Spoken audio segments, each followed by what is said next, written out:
Medical కళాశాలల ప్రైవేటీకరణను వ్యతిరేకిస్తూ YSR Congress party కోటి సంతకాల సేకరణ ప్రజా ఉద్యమం కార్యక్రమం పోస్టర్ను నెల్లూరు జిల్లా వెంకటాచలం మండలం సర్వేపల్లిలో మాజీ మంత్రి కాకాని గోవర్ధన్ రెడ్డి ఆవిష్కరించారు. రాష్ట్ర మహిళా విభాగం వర్కింగ్ ప్రెసిడెంట్ కాకాని పూజిత, వైఎస్సార్సీపీ నాయకులు, కార్యకర్తలు, సామాన్య ప్రజలు పాల్గొని సంతకాలు చేశారు. ఈ సందర్భంగా కాకాని గోవర్ధన్ రెడ్డి మాట్లాడుతూ మాజీ ముఖ్యమంత్రి జగన్మోహన్ రెడ్డి ఆదేశాల మేరకు ఈ మెడికల్ కాలేజీల ప్రైవేటీకరణ నిరసిస్తూ రాష్ట్ర వ్యాప్తంగా కోటి సంతకాల సేకరణ కార్యక్రమం తొలుత సర్వేపల్లి నియోజకవర్గం సర్వేపల్లి గ్రామం నుంచి ప్రారంభించామని ఆయన పేర్కొన్నారు. ఈ కార్యక్రమం 42 రోజుల పాటు ప్రతి గ్రామంలో నియోజకవర్గ వ్యాప్తంగా 60,000 మంది నుండి సంతకాల సేకరణ చేయాలని జగన్ ఆదేశాలతో ఈ కార్యక్రమం ప్రారంభించామన్నారు. ఈ కార్యక్రమంలో వైసీపీ శ్రేణులు పాల్గొన్నారు.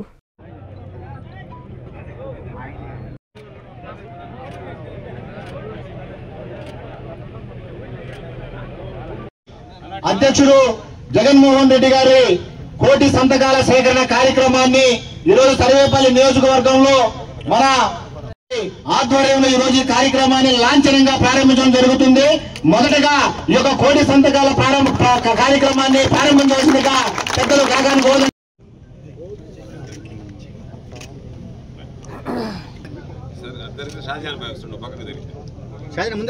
ఈరోజు మెడికల్ కళాశాలల ప్రైవేటీకరణను నిరసిస్తూ మా నాయకుడు మాజీ ముఖ్యమంత్రి వర్యులు వైఎస్ఆర్ కాంగ్రెస్ పార్టీ అధ్యక్షులు శ్రీ వైఎస్ జగన్మోహన్ రెడ్డి గారి పిలుపు మేరకు కోటి సంతకాల ఉద్యమాల కార్యక్రమాన్ని ఈరోజు సర్వేపల్లి నియోజకవర్గానికి సంబంధించి సర్వేపల్లి గ్రామంలో లాంఛనంగా ప్రారంభించడం జరిగింది. ప్రధానమైనటువంటి వైఎస్ఆర్ కాంగ్రెస్ పార్టీ నాయకులు, కార్యకర్తల సమక్షంలో ఈ కార్యక్రమాన్ని ప్రారంభించాం.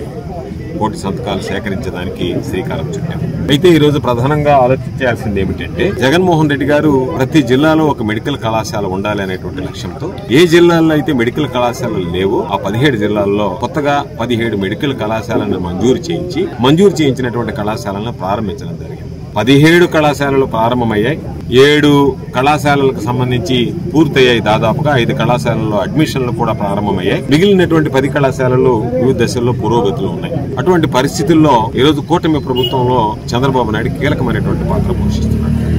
ఒక పక్క నాబార్డు లోన్ ఇవ్వడానికి ఈ కాలేజీలకు ఇబ్బంది లేదు. మరొక పక్క ఇన్ఫ్రాస్ట్రక్చర్ డెవలప్మెంట్ ఫండ్ అని కేంద్ర ప్రభుత్వం ప్రత్యేకించి మెడికల్ కళాశాలలు ఇటువంటి అవి కేంద్ర ప్రభుత్వం ఇచ్చేటువంటి డబ్బు ఎటువంటి వడ్డీ లేకుండా 50 సంవత్సరాల కాల పరిమితిలో తిరిగి చెల్లించేటువంటి వెసులుబాటు. కాబట్టి పెద్ద భారం అనేటువంటిది ప్రభుత్వం మీద పడదు. అయినా సరే ఏదో ఒక నెపంతో భవిష్యత్తులో ఎప్పుడైనా జగన్మోహన్ రెడ్డి గారి పేరు గుర్తుంటుంది. జగన్మోహన్ రెడ్డి గారి హయాంలో 17 కళాశాలలు వస్తాయి. చదువుకున్నటువంటి పేద విద్యార్థులు జగన్మోహన్ రెడ్డి గారి పుణ్యమా అని చెప్పి ఈ రాష్ట్రంలో కళాశాలలు వచ్చి మేము చదువుకున్నామని మాట్లాడతారు. కాబట్టి అటువంటిది ఉండకూడదు. దాన్ని ఉండకుండా నిర్వీర్యం చేయాలంటే ప్రైవేటీకరణ చేసేస్తే వాళ్ళు ఇష్టారాజ్యంగా వ్యవహరిస్తారు. కాబట్టి ఆ పేరు ఈ ప్రభుత్వంలో లేకుండా పోతుంది అనేటువంటి దుర్మార్గమైనటువంటి ఆలోచన ఒక పక్క. మరొక పక్క కాసుల కక్కురితో అమ్మకాలు సాగించి ఎవరికో ఒకరికి ప్రైవేటు వాళ్ళకి ఇవ్వాలి. ఈ రోజు ప్రైవేటు వాళ్ళకి ఇస్తే ప్రభుత్వానికి సంబంధించినటువంటి సామాన్యుడు ఫీజులు భరించలేడు, ప్రైవేటుకి వెళ్ళిపోతాయి. అటువంటి పరిస్థితుల్లో వైద్య విద్య అనేటువంటిది సామాన్యుడికి గాని పేదలకు గాని దూరమైనటువంటిది. అదేవిధంగా మరొక ప్రధానమైనటువంటిది ఎక్కడైతే ఈ మెడికల్ కాలేజీలు వస్తాయో వాటికి అనుసంధానంగా సూపర్ స్పెషాలిటీ హాస్పిటల్స్ వస్తాయి. సూపర్ స్పెషాలిటీ హాస్పిటల్ ద్వారా పేదలకు వైద్యం అందించేటువంటి అవకాశం వెసులుబాటు కలుగుతుంది. మనం చూసాం కోవిడ్ నేపథ్యంలో వందల వేల కోట్లు ఉన్నటువంటి వాళ్ళ ఆసుపత్రిలో ఒక బెడ్ కోసం ఇబ్బంది పడితే ఈ కార్పొరేట్ ఆసుపత్రులు వైద్య సేవలు నిరాకరిస్తే ప్రభుత్వ రంగ సంస్థలో పనిచేసినటువంటి ప్రభుత్వ వైద్యశాలల్లోనే ఈరోజు మనం వైద్యం చేయించుకునేటువంటి పరిస్థితి కలిగింది. కాబట్టి ఆ లక్ష్యంతో భవిష్యత్తులో ఎటువంటి విపత్తులు సంభవించినా సరే ఆంధ్ర రాష్ట్ర ప్రజలకి ఇబ్బంది కలగకూడదనేటువంటి లక్ష్యం ఒక పక్క, అదేవిధంగా సమర్థవంతమైనటువంటి వైద్యులను తయారు చేసుకోవాలనేటువంటి లక్ష్యం మరొక పక్క. ఈరోజు జగన్మోహన్ రెడ్డి గారు ఆలోచన చేస్తే వాటిని చంద్రబాబు నాయుడు ఒక కలంపోటుతో నేను ఒక కేబినెట్ నిర్ణయం తీసుకున్నా, ప్రైవేటీకరణ చేసేస్తానని చెప్పి 850 ఎకరాలు దాదాపుగా ఈరోజు 15,000 నుంచి 20,000 కోట్ల రూపాయలు అమ్మేటువంటి స్థలాలు తీసుకెళ్లి ఏమాత్రం పట్టించుకోకుండా నేను వీటిని సింపుల్ గా ఏం చెప్తున్నాడు చంద్రబాబు నాయుడు, ఒక 100 రూపాయల ఎకరా కంటే 85,000 రూపాయలకి సంవత్సరానికి నేను దారదత్తం చేసేస్తాను వీళ్ళని చెప్పి మాట్లాడుతున్నాడు. 66 సంవత్సరాల నాటి ముందు కమ్యూనిస్టులకు సంబంధించి కానీ ఉభయ కమ్యూనిస్టులు, విద్యార్థి సంఘాలు, యువజన సంఘాలు, పౌర హక్కుల సంఘాలు, ప్రజా సంఘాలు అందరూ విద్యావంతులు, మేధావులు, అధికారులు అందరూ కలిసి గొడవ చేసిన తర్వాత ఈరోజు ఉద్యోగులు కూడా గొడవ చేసిన తర్వాత దాన్ని తగ్గి 33 సంవత్సరాల లీజులు తగ్గిస్తాను అంటున్నాడు. అందుకే కోటి సంతకాల సేకరణ ప్రారంభించాం. ఈరోజు అక్టోబర్ 10 నుంచి ఈ కార్యక్రమం నవంబర్ 22 వరకు అంటే దాదాపుగా 42 రోజుల పాటు ఈ కార్యక్రమం కొనసాగుతుంది.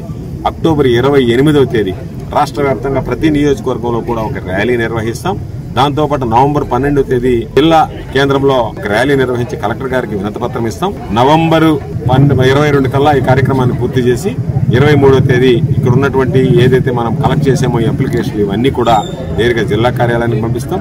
జిల్లా కార్యాలయం నుంచి 24వ తేదీ కేంద్ర కార్యాలయానికి పంపిస్తాం. వైఎస్ఆర్ కాంగ్రెస్ పార్టీ కేంద్ర కార్యాలయానికి 26వ తేదీ గవర్నర్ గారిని కలిసి ప్రజల నుంచి సేకరించినటువంటి కోటి సంతకాలు జగన్మోహన్ రెడ్డి గారు జగన్మోహన్ రెడ్డి గారి ఆధ్వర్యంలో అందరం కలిసి వెళ్లి గవర్నర్ గారికి సమర్పించాలి. గవర్నర్ గారు 26వ తేదీ కనుక అపాయింట్మెంట్ ఇస్తే 26వ తేదీ కార్యక్రమం ఉంటుంది. లేదంటే ఆయన వెసలుబాటుని బట్టి ఎప్పుడు ఇస్తే అప్పుడు జగన్మోహన్ రెడ్డి గారి నాయకత్వంలో అందరం కలిసి వెళ్లి జగన్మోహన్ రెడ్డి గారి సమక్షంలో గవర్నర్ గారికి ఇవన్నీ కూడా జగన్మోహన్ రెడ్డి గారి ద్వారా ప్రభుత్వం ఈరోజు చేస్తున్నటువంటి దమనకాండ, ప్రభుత్వం చేస్తున్నటువంటి అన్యాయం, ప్రభుత్వం చేస్తున్నటువంటి అనైతికం, దీన్ని అరికట్టాలా, వీటిని ఎదుర్కోవాల్సినటువంటి పరిస్థితి. కాబట్టి వైఎస్ఆర్ కాంగ్రెస్ పార్టీ చేపట్టినటువంటి ఈ కార్యక్రమానికి మద్దతు ఇచ్చి గ్రామ స్థాయిలో ఉన్నటువంటి ప్రతి సాధారణ పౌరుడు కూడా దీనికి అండగా నిలిచి ఈ కోటి సంతకాల ఉద్యమంలో భాగస్వామ్యులు కావాలని చెప్పి నేను ఈ సందర్భంగా కోరుకుంటున్నాను. మెడికవర్ క్యాన్సర్ ఇన్స్టిట్యూట్ మన నెల్లూరులో అత్యంత అనుభవజ్ఞులైన వైద్య నిపుణుల ఆధ్వర్యంలో అన్ని రకాల క్యాన్సర్ వైద్య సేవలు, అధునాతన పెట్ సిటీ స్కాన్ ద్వారా 5 నిమిషాల్లో క్యాన్సర్ నిర్ధారణ